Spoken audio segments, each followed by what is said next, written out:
Root चक्र, जिसे हिंदी में हम मूलाधार के नाम से भी जानते हैं, दो शब्दों के संयोजन से बना है, मूल और आधार। मूल यानी हमारी जड़ और आधार यानी हमारा सपोर्ट।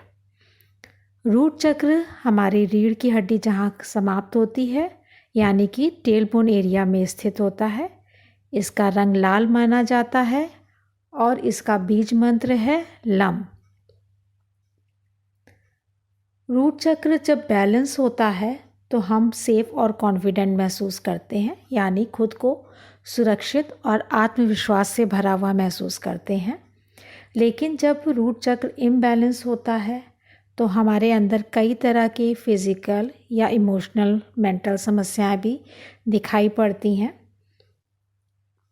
इम्बैलेंस रूट चक्र होने पर हम फाइट या फ्लाइट मोड में होते हैं, यानी कि कोई समस्या हमारे सामने आती है तो या तो हम उससे बिना अपने अंदर पोटेंशियल हुए भी हम उससे भिड़ने की कोशिश करते हैं, उसका सामना करने की कोशिश करते हैं बिना उसके परिणाम की चिंता किए हुए, या फिर हम उस समस्या से मुंह फेर कर भाग खड़े होने की कोशिश करते हैं।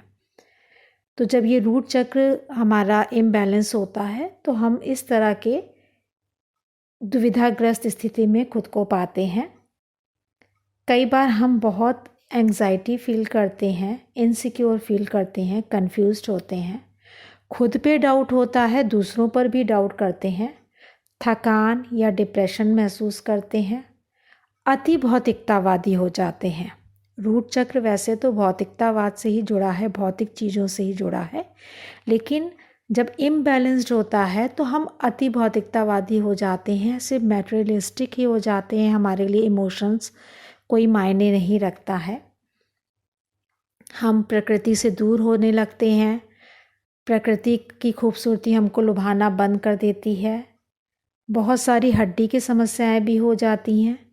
कभी कभी अनयूजुअल मोटापा या वेट में फ्लक्चुएशन होने लगता है। एंग्जाइटी, डिप्रेशन या खुद को अनस्टेबल फील करना, इस तरह की चीज़ें हमारे जीवन में बहुत ज़्यादा सामने आने लगती हैं।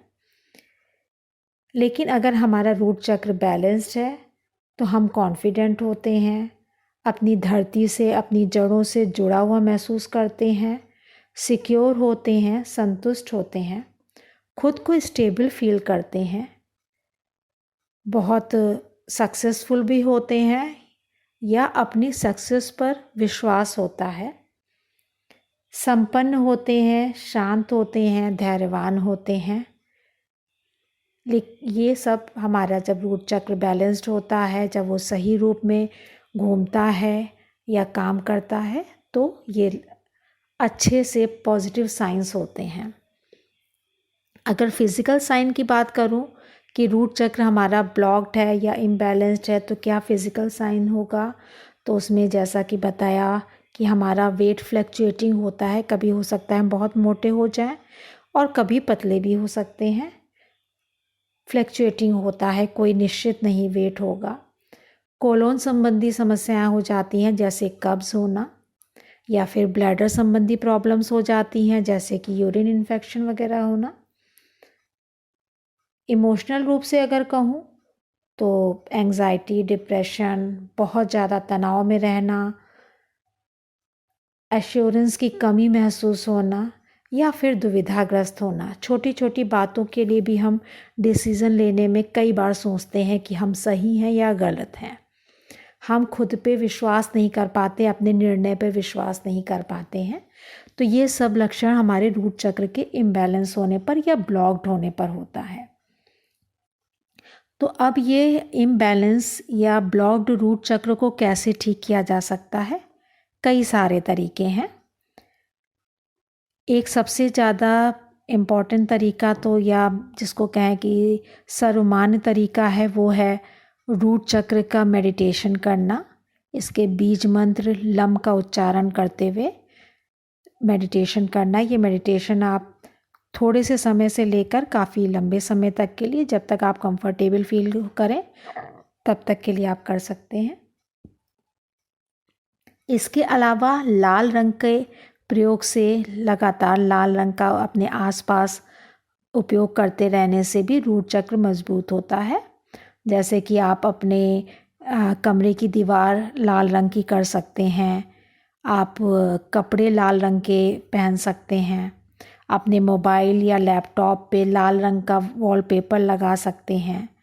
लाल रंग का खाना खाने से मतलब ऐसी चीज़ें जो धरती से निकाली जाती हैं वो, या फिर ऐसे फल जो लाल रंग के हों जैसे अनार है, रसबेरी है। और सब्जियों में आप धरती से निकाली जाने वाली सब्जियां जैसे आलू है, प्याज है, लहसुन है, या शलजम वगैरह जैसी चीज़ें हैं, कंदमूल जिनको कहते हैं, टमाटर है। इस तरह की सब्जियां अपने भोजन में शामिल करके भी आप अपने रूट चक्र को मजबूत कर सकते हैं। इनके अलावा आप कुछ हीलिंग क्रिस्टल्स का भी उपयोग कर सकते हैं, जैसे smoky quartz, red अगाटे, red tigers आई या रूबी जैसे कुछ क्रिस्टल्स आप अपने किसी जेवर के रूप में पहन सकते हैं, ब्रेसलेट या पेंडेंट, या आप उसकी माला भी पहन सकते हैं। इसके अलावा कुछ मेरे फेवरेट एसेंशियल ऑयल्स हैं जिनका इस्तेमाल मैं अपने रूट चक्र को मजबूत करने के लिए करती हूँ। मेरे फेवरेट एसेंशियल ऑयल हैं 3-4 जिनका नाम बता रही हूँ। सेडारवुड है, फ्रैंकिंसेंस है, पचूली या वेटिवर। इन एसेंशियल ऑयल्स का भी आप तरह तरह से उपयोग कर सकते हैं। मेरा फेवरेट तरीका है या तो इनको स्मेल करना, मतलब आप सीधे बॉटल से जो है आप इनको सूंघ कर भी आप दिन में 3-4 बार आप अपने रूट चक्र को मजबूत कर सकते हैं। या फिर अगर आपके पास डिफ्यूज़र है तो आप अपने डिफ्यूज़र में भी इन्हें जलाकर डिफ्यूज़ करके दिन में 1 या 2 बार थोड़ी देर के लिए 15 से 20 मिनट या आधा घंटा, मैक्सिमम आधा घंटा, आप इनका ब्लेंड भी बना के आप यूज़ कर सकते हैं, या अलग अलग एसेंशियल ऑयल्स को भी डिफ्यूज़र में डाल के आप इस्तेमाल कर सकते हैं। इनके अलावा कुछ ऐसे एफर्मेशंस हैं जिनके प्रयोग से आप अपने रूट चक्र को मजबूत बना सकते हैं। कुछ एफर्मेशंस जो मेरे बहुत फेवरेट हैं उनके बारे में बता रही हूँ। I am grounded, safe and secure. I am grounded, safe and secure. I am grounded, safe and secure. I make a good living doing what I love. I make a good living doing what I love. I make a good living doing what I love. I am healthy and strong. I am healthy and strong. I am healthy and strong. अपनी diary में note करके रख सकते हैं ताकि वो आप बार बार उसे देख सकें, 1 से 2 बार बोल सकते हैं। मन में भी आप बोल सकते हैं, ज़ोर ज़ोर से भी बोल सकते हैं, जैसे आपकी सुविधा हो, या इन एफर्मेशंस पे आप मेडिटेशन भी कर सकते हैं। ऐसे बहुत सारे मेडिटेटिव आप एफर्मेशंस खुद बना सकते हैं जिसमें आप खुद को ग्राउंडेड और सेफ़ एंड सिक्योर फील करें, खुश फील करें। तो इन सारे उपायों के उपयोग से आप अपने रूट चक्र को मजबूत बना के अपना जीवन अच्छे से चला सकते हैं, बहुत सारी समस्याओं से मुक्ति पा सकते हैं।